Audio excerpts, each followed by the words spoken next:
Alright, welcome to this Let's Play of Dominion 6 Rise of the Pantocrator. I'm going to start this first episode off creating a world and pretender, and I'll try to give some thoughts, especially on the new School of Magic, because I have thoughts, as well as some other impressions of improvements of the game in what we see so far. So to create world, first thing that's bad for new players is there's absolutely no maps included in the game by default, and the Dominion's maps have improved but are still, in my opinion, pretty ugly. But we're gonna go through. I like to say that the vanilla version of the game is what counts, so we're gonna be playing vanilla. I'm not gonna be importing any more colorful maps, but I will tell you that when I first started playing Dominions, one of the things that got me to do it was just the maps. Some of the maps were just beautiful, but the default maps are not beautiful. We will go ahead and play with Underground. We're going to be playing with random, because that's what matters. What's confusing here, and would it have killed these guys to have just put, like, in white letters, none? But that's what this means. If you click on this, it means you're not going to have any. But yeah, guys, like, it matters. This is blocking to new players. And it's confusing, and the highlight here is not very highlighty. Like the rollover highlight is more highlighted than the select. Anyway, these are minor things. I'm not here to dunk on this game. Like, if you're one of those people who's like, "Oh, Dominion 6 looks exactly like Dominions 5," this is not going to be a video for you. If you feel that way, go back to playing Dominions 5. Goodbye. Alright, not to be too harsh on those people, but come on. I will tell you, this game is very different from Dominions 5, and I know that because I have a harder time playing it than I did Dominions 5, and the differences are just manifest. And if you can't see those differences, then you haven't really looked. Okay. We're going to be playing small because we want to get into fights immediately. We will be playing again, like I said, with an underground, and we're going to be using the ugly random Dominions maps. Okay. We are going to be playing as Rus, so that will be our name of our game. Rus is in the early ages. Now, if you're interested in my thoughts on Rus, I did release a pretender design for Rus for Dominions 5. We're going to be using a different pretender design. But I encourage you to go back and look at that, because I think it's a good design, but we're going to be doing something different. Dominion 6 has changed Rainbow Mages, apparently. They're trying to make Rainbow Mage meta less powerful than it was in Dominions 5, so we're gonna give that a shot. Very first thing, question mark. We'll pull up the hotkeys, and this is a big thing that is either something I have a good thing to say about or a bad thing to say about on many screens. Let's see. So if you see me clicking and doing things, it's because I'm doing a hotkey that I have remembered, but I will probably be having to pull up this menu several times during the playthrough because they've changed or I need to refer to them again. One thing that's great is they've added this hotkey for increased difficulty of all AI players. Thank you, Shift Plus. We're playing against impossible AI, always. What's missing? AI type. I always play aggressive. I can't set all of these to the same type. So you guys fixed it for this one, but you didn't fix it for this one. You moved the gravestones, but you left the bodies. Come on, guys. I wish they'd fix this. Otherwise, though, like I said, it's an improvement. Nation, like I said, we're going to be playing Rus, which is not really changed that much from Dominions 5, in my opinion. It doesn't have Glamour magic, and that's by design that I'm choosing them, because I don't want to play Glamour magic, although I'm up for playing against it. We have 6 people, we'll add 2 more, we'll have an 8-player game. That should be fine. All random. Shift L was always there. Random land is actually probably a pretty good idea. We can do random water for a couple. I don't think there's any underground water, which is too bad. You know, if we're going to do that... There we go. We're going to go 10. 2 water nations. It's going to be annoying.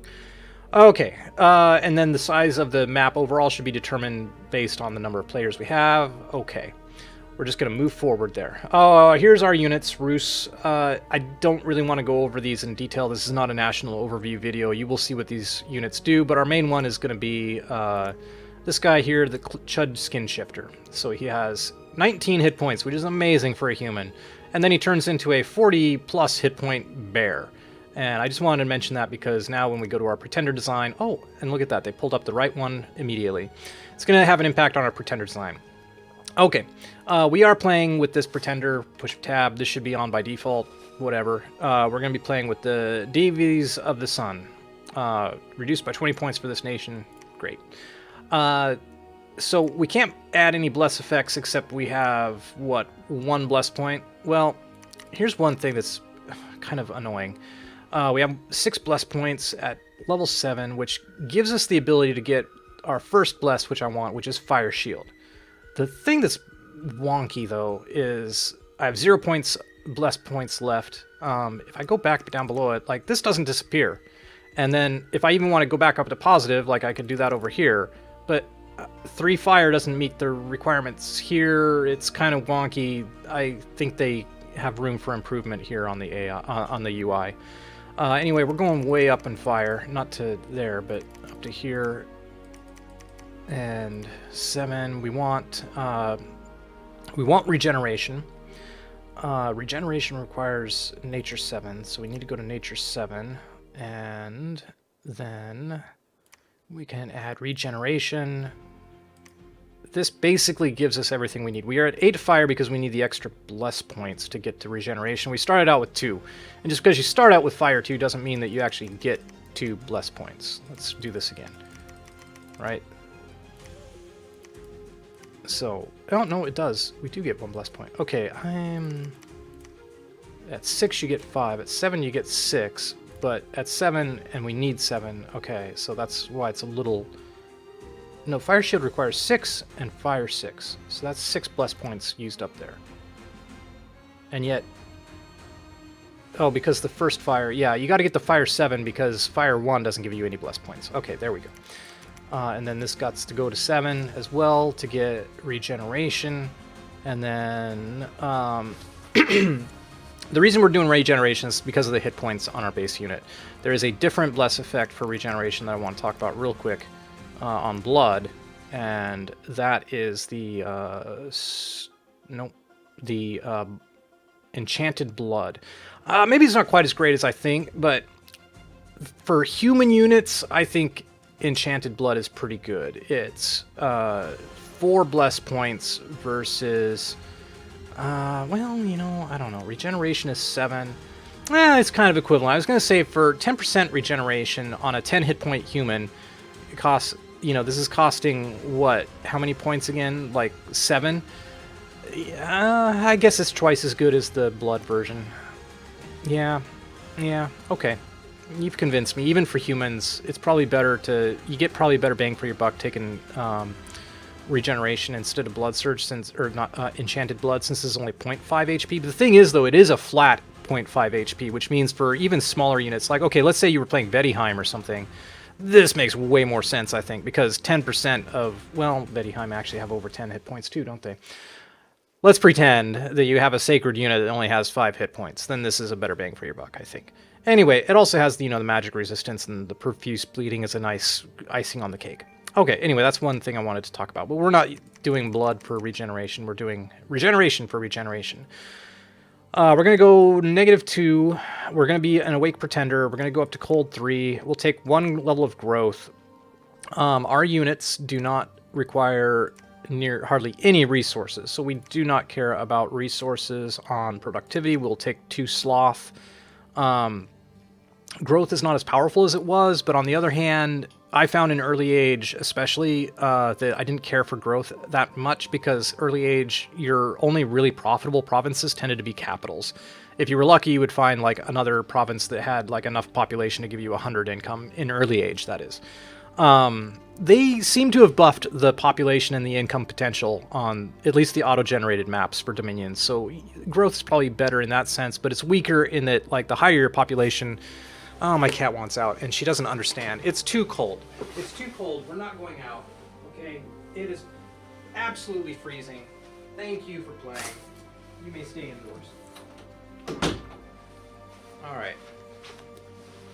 I apologize. I will give her attention after this video. Anyway, you'll kind of see this play out a little bit more. Like I said, I like to just take 1 level of growth.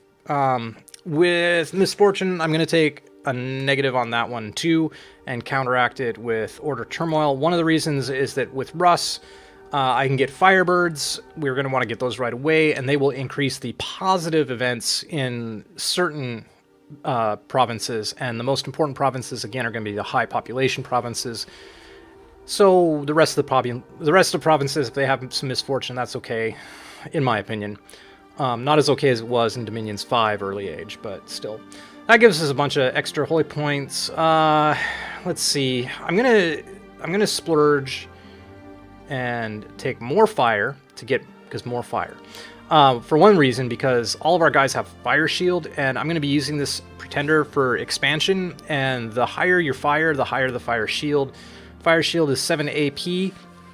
Any weapon of length less than 7 is going to be subjected to the fire shield, and then the damage, I think, is dependent upon that length. So like if it's a length 3 spear, then there's 4 AP fire damage. But the size of the fire shield and its damage increases with each point of fire. So she's going to have a 7 plus 7 is 14, so you'd need a length 14 weapon, which doesn't exist. I mean, assuming I've got the mechanics right. If I got the mechanics wrong, or if they've changed in Dominion 6, you guys can let me know. I'm sure you will. Anyway, though, the more fire is better, and that gives us the bless points we want. And I want one more bless point. And with nature, because we have an underground, I am going to take low light vision. Thoughts on this? It's not as powerful as it was, or maybe as required as it was in Dominions 5. Because there are nature spells that give you dark vision. However, one reason to take low light vision as part of your bless is that your blessed units, if they bless themselves and get into an assassination fight that often happens at night, they will be able to see and have better combat stats. So that is my one reason for doing it. Otherwise, I think personally I'd be like, hey, you know, if I'm going underground, I'm just going to use nature magic to give my troops low light vision. I'm not going to bother with having it on my bless. We're going to take it on our bless. There we go. Let's see, where are we at now? That gets us to 5 Dominion points. That's pretty weak. We could do better, but we have pretty cheap temples, so anyway, we'll deal with that, okay? That's our pretender, and she will be Saule Goodman. Okay. All praise Saule Goodman. Okay, next, our game settings. This is one where some things have improved and not improved. This is the default throne settings. The reason I'm showing you this is because I'm about to... oh, damn. Well, thank you, game. Thank you for that. Thank you. Okay, we're back. So yeah, thank you, game. When you cancel, you go all the way back to the beginning, so I had to redo all of that setup again. Thank you for nothing. And that's getting to my next point, which is if you push Control L, it will load your previously saved settings, but only for this screen, and unlike Dominions 5, it doesn't remember what your throne settings were, so that's not nice. We're going to do Cataclysm just so we have an end to the game. Let's do 80. This could be very long and tedious. The later turns are going to be very hard to go through. We'll go 80. Let's see. I would like... let's do 2 thrones of level 3. Let's do... How many we got now? 5, 4... No. 5, 3, 2... Let's have just a few more. There we go. That's 12. We have 10 players. That'll be fine. I always play up to 50% because otherwise it is just very tedious. And then if the Cataclysm starts, I really want the end. I want the game to end. Okay, so anyway, there we go. Those are going to be the settings for the throne points required to win. And then in the world, so it did reload over here. So we got Hall of Fame entries 20. Renaming allowed. Cheat prevention doesn't matter. Master password doesn't matter. Standard research. I could speed it up, I guess, and lower the turn. We're just going to go with it, okay? I'm probably going to get killed anyway, or get to a point where it's unwinnable and I'll have to quit anyway. That's why I like to play with impossible, aggressive AI. It is a little easier than it was in Dominions 5, because now you can actually get non-aggression packs, which does help quite a bit. And depending on your map as well, If it's a very open map, then you're going to have a harder time. If it has pinch points, which a lot of custom maps did, then it's easier. But anyway, we're going to see how we go, how difficult it is, etc. I have done a little bit of playthrough with this, so, you know, it'll work out one way or the other. We're going to be learning. I'm not going to play the first turn. I am going to go ahead, once we get the game loaded up, talk a little about what I think is one of the most controversial changes, at least for me, which is the addition of Glamour. I am not sure how I feel about Glamour. The name, the theme, and the problem that I think it was trying to address. What it was trying to address, as I see it as the problem, was that there was a bunch of illusion-like spells that didn't seem to quite fit with any of the existing 8 paths of magic. The 4 elemental paths, and then astral, and then death, and then nature, and then blood. And so they went ahead and decided, you know what, let's add another school here for Glamour. But what is Glamour? I don't know. What is acid? Well, I can tell you what acid is. Let's go to vacation. Okay. Acid spells are a cross path of water and fire. Used to be that you would have solar spells. Let's see if we can find any. Astral fires, right? Solar spells would simply be, well, the element or the idea of solar would just be mashing astral with fire. And with the illusion magic, a lot of it kind of had this gray zone of being, well, is it astral or is it air or what exactly is it? Or even death. And I think they made Glamour to try to kind of clarify that things like illusions and ephemeral bolts and you know, damage that only exists if you believe in it, was this Glamour. But I find it doesn't have a strong identity or distinction from what used to be in Astral. Like, well, what about luck?